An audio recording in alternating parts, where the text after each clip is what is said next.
Hello guys, welcome back to my YouTube channel. In this video you are going to find out the most important topic which is the evolution of two nation theory.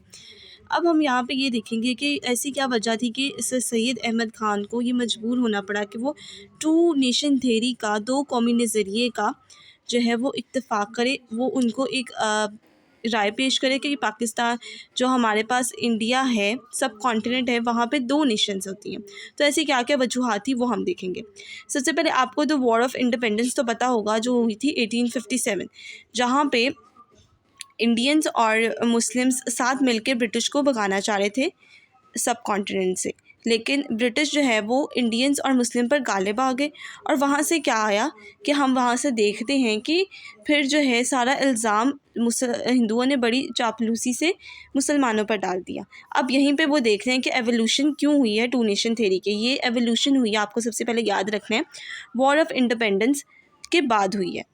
अब हम यहाँ पे सबसे पहले देखते हैं कि जो सारा इल्ज़ाम है हिंदुओं ने मुसलमानों पर डाल दिया। दूसरी बात यह है कि जो ब्रिटिशर्स थे और हिंदू जो है वो ब्रिटिशर्स की नज़र में बहुत साफ बन गए कि हम नहीं थे बल्कि सारा मुसलमानों ने किया था। पहला ये पॉइंट आ गया। दूसरा पॉइंट आपने यहाँ पे ये देखना है कि जो ब्रिटिशर्स हैं उन्होंने इंडियंस की मदद की और उन्होंने इंडियंस को एक पार्टी बना कर दी जिसको हम कहते हैं ऑल इंडियन कांग्रेस। और ये पार्टी जो थी इन्होंने इंडियंस को सपोर्ट के लिए ब्रिटिशर्स ने बनाई और हिंदूज़ ने इस पूरी पार्टी को एक प्योर हिंदू बॉडी में कन्वर्ट कर लिया, जिसकी वजह से हिंदुओं को बहुत ज़्यादा अच्छी एजुकेशन जो है वो मिली, एक अच्छा इन्फ्लुएंस मिला, वो बहुत ज़्यादा वेल्थी हो गए और एक अच्छी पोजीशन मिली सब कॉन्टिनेंट में।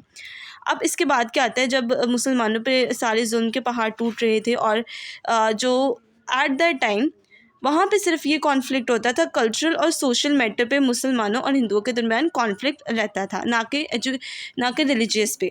सिर्फ आपने तब ये याद रखना है कि तब कल्चर से रिलेटेड और सोशल मैटर से रिलेटेड जो है ना, मुस्लिम जो है वो कॉन्फ्लिक्ट शो करते थे हिंदूज़ के अगेंस्ट। अब यहाँ पे सेकंड पॉइंट आपने ये बताना है कि सबसे पहला पॉइंट तो ऑल इंडिया कांग्रेस का आ गया। सेकंड पॉइंट आपने ये बताना है कि जो रिप्रेजेंटेशंस थे उन्होंने एक जो ब्रिटिशर्स हैं उन्होंने सब कॉन्टिनेंट में पॉलिटिकल इंटरेस्ट के लिए रिप्रेजेंटेटिव्स इंट्रोड्यूस करवाए, रिप्रेजेंटेटिव इंस्टीट्यूशंस इंट्रोड्यूस करवाए, जिसकी वजह से क्या हुआ, मुसलमान जो है वो पॉलिटिक्स से, सियासत से दूर ना रह सके और उनको जो था सियासत के अंदर एंटर होना था कि वो भी बड़े सकीन में पावर गेन कर सके। अब हम यहाँ पे क्या देखते हैं कि जो मुसलमान जो हिंदू हैं वो सुपीरियर है, किन किन चीज़ों में सुपीरियर है, एजुकेशन में, वेल्थ में और इन्फ्लुएंस में मुसलमानों से ज़्यादा सुपीरियर है और वो बड़े सकीन में एक बेटर पोजीशन रखते हैं। क्यों बेटर पोजीशन रखते हैं? उनकी एजुकेशन की वजह से और उनकी पार्टी जो उन्होंने कांग्रेस बनाई थी उसकी वजह से वो बहुत ज़्यादा अच्छी पोजीशन रखते हैं और वो सीट्स ले लेंगे आराम से जो इंस्टीट्यूशंस है वहाँ पे। अब यहाँ पे क्या होता है, यहाँ पे आपने डाउनफॉल दिखाना है मुस्लिम्स का, कि मुस्लिम्स जो है वो हर चीज़ में पीछे हैं, सोशल और इकनॉमिक बिहेवियर, और उनके पास कोई पावर नहीं है, कोई एजुकेशन नहीं है, कोई वेल्थ नहीं है, कोई इन्फ्लुएंस नहीं है, सारे पीछे हैं। और ये आ गया दूसरी वजह। अब तीसरा आ जाए डेमोक्रेटिक सिस्टम। अब यहाँ पे उठे सर सैयद अहमद ख़ान, ब्रिटिशर्स ने बड़े सगीर में डेमोक्रेटिक सिस्टम इंट्रोड्यूस करवाया। अब सर सैयद अहमद ख़ान को पता था कि मुसलमान जो हैं वो इतने कैपेबल नहीं हैं कि वो हिंदुओं का मुकाबला कर सके और उनके मद्दे मुकाबल जो सीटें जीत सके।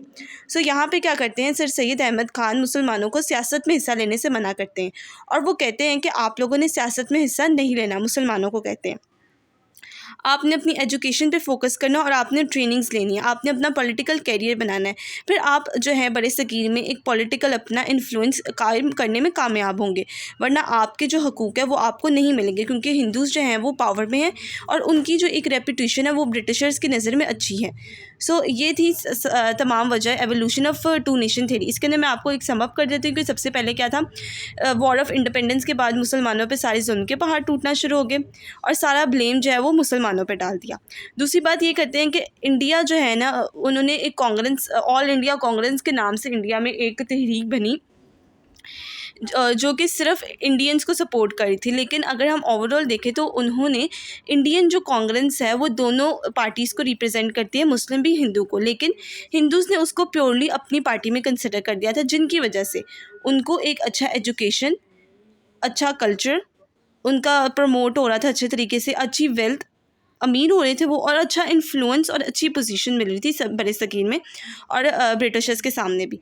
अब तीसरा कॉज आता है कि टू नेशन थ्योरी का, कि डेमोक्रेटिक सिस्टम जो है वो इंट्रोड्यूस करवाया, और जिसकी वजह से मुसलमान जो हैं वो वहाँ पे अपने पॉलिटिकल करियर को, उनको पता था डेंजर में है, तो सर सैयद वहाँ से उठे और उन्होंने कहा कि आप लोगों को ये नहीं करना चाहिए, अभी आप अपनी एजुकेशन पे फोकस करें और ये ना करें।